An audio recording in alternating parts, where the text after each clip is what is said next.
Assalamualaikum warahmatullahi wabarakatuh. Halo teman-teman semua, perkenalkan nama saya Mahsa Mardia, mahasiswi semester 3 jurusan Sastra Inggris Universitas Mula Warman. Pada hari ini saya akan menjelaskan sedikit tentang materi-materi apa yang saya dapatkan selama satu semester pada mata kuliah Wawasan Budaya Hutan Tropis Lembah Kalimantan. Silakan disimak. Dalam upaya pelestarian dan keberlanjutan budaya hutan tropis lembab di Kalimantan, terdapat beberapa dinamika dan tantangan yang dihadapi. Hal tersebut tentunya dipengaruhi oleh faktor perubahan budaya dan sosial itu sendiri. Antroposentrisme dan modernitas merupakan faktor determinan dalam mempengaruhi perubahan kebudayaan di lingkungan hutan tropis Kalimantan. Masa nomaden dan berladang berpindah. Praktik hidup nomaden dan kegiatan berladang berpindah berlangsung di masa prakolonial hingga kini. Akan tetapi di masa sekarang masyarakat nomaden dan berladang berpindah semakin sedikit di Kalimantan, terutama pola hidup nomaden. Hanya sedikit komunitas masyarakat Dayak yang masih mempraktekannya. Sebagian besar masyarakat pedalaman Kalimantan, khususnya masyarakat Dayak, telah memilih pemukiman menetap dan pekerjaan tetap.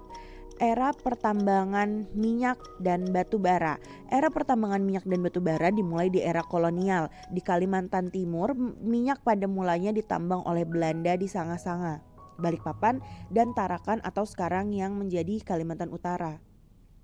Bahkan Balikpapan dan Tarakan dikenal dengan kota minyak. Artinya kota Balikpapan dan Tarakan tumbuh dan berkembang karena adanya aktivitas pertambangan minyak di masa kolonialisme Belanda dan Jepang hingga kini.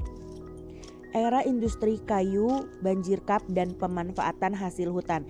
Era banjirkap dikenal sebagai membanjirnya industri perkayuan di Kalimantan, khususnya di Kalimantan Timur. Era ekowisata dan wisata budaya.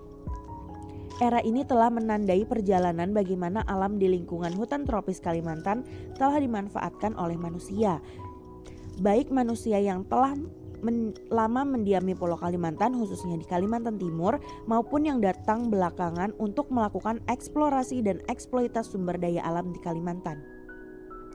Sastra lisan bakung mengacu kepada jenis karya sastra yang dimiliki masyarakat penutur bahasa bakung yang dituturkan dari mulut ke mulut, tersebar secara lisan, anonim, dan menggambarkan kebudayaan masyarakat bakung pada masa lampau.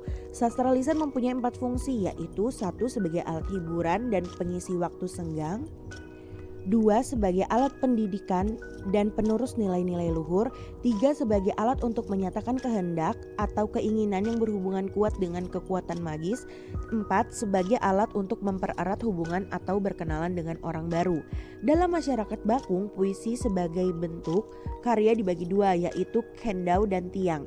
Kedua jenis ini berupa nyanyian dan hanya dibedakan atas jumlah pelakunya, dan apabila penyanyi tunggal maka disebut kendau, dan apabila lebih dari 1 disebut tiang. Lagu dan alat musik tradisional tak pelak juga merupakan bagian penting dari keseharian masyarakat Kenyah Lepok Maut. Terbukti hampir dalam setiap kegiatan keseharian, pergelaran lagu dan musik tampil mewarnainya. Nilai penting lagu dan musik juga bisa diukur dari banyaknya ragam lagu dan musik yang dimiliki.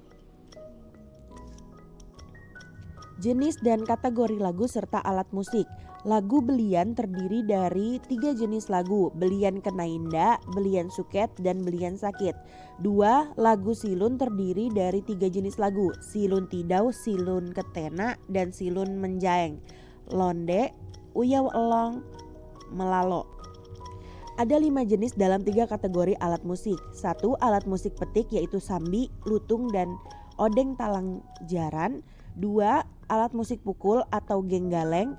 3 alat musik tiup atau kediri bulu yang berbahan bambu dan digunakan seperti harmonika.